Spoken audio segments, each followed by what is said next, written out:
Hi all, how are you? Today we are going to talk about manual scavenging.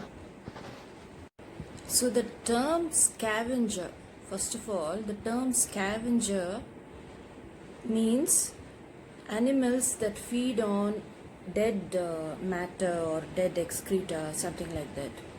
So now coming to manual scavenging, the term is used for humans, you and me, humans who clean, dispose human excreta, other human excreta, not their own, other human excreta from dry toilets or sewage using only broomsticks, buckets, and shovels. They don't usually have any protective equipment, like mask or hand gloves or anything like that.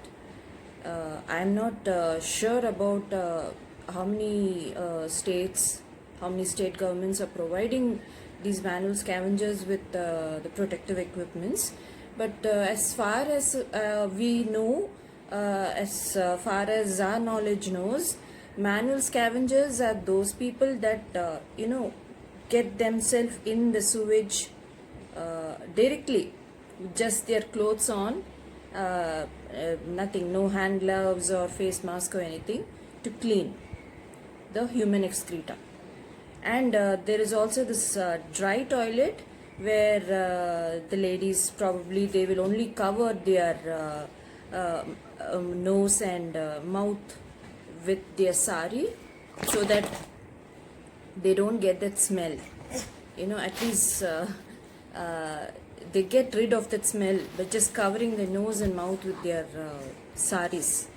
They use this dry broom and clean the dry toilet, collect other human excreta, other people's, carry them in a basket and dispose that very many kilometers away from the residences.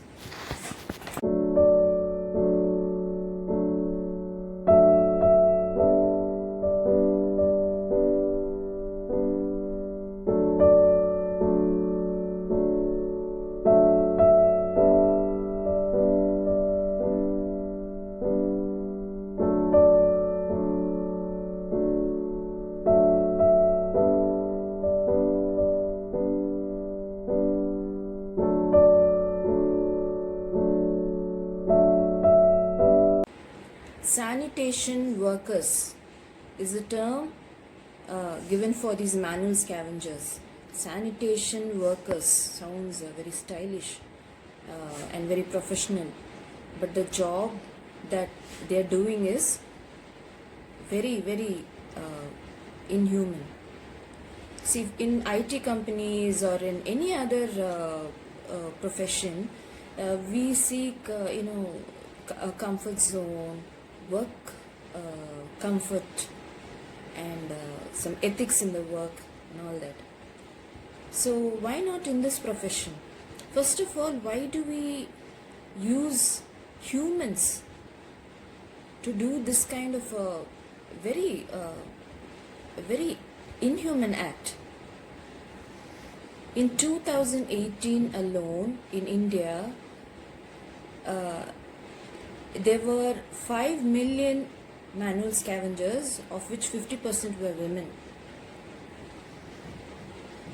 I think in 1950s, one Mr. Lakshman Iyer, a freedom fighter, was the first person to ban manual scavenging in Gobichettipalayam municipality, and Delhi followed, and so many other states and districts followed a ban of manual scavenging. This is in 1950s. But this in 2020 also, after so many years, we are still seeing manual scavengers getting into sewage and cleaning, don't we? In 1993, there was this very strict act or law that imposed a total ban on manual scavenging in our country. But even after that, there are so many manual scavengers who are dying after being exposed to poisonous gases when they get inside the sewage pit. So I think no country will allow its own people to get into gas chambers to die, right? In Tamil Nadu, according to last year 2019 government survey, around 144 people have died because of this manual scavenging work in the past 5 years in Tamil Nadu alone. So just imagine the other states. So I think manual scavenging is the worst violation of human rights.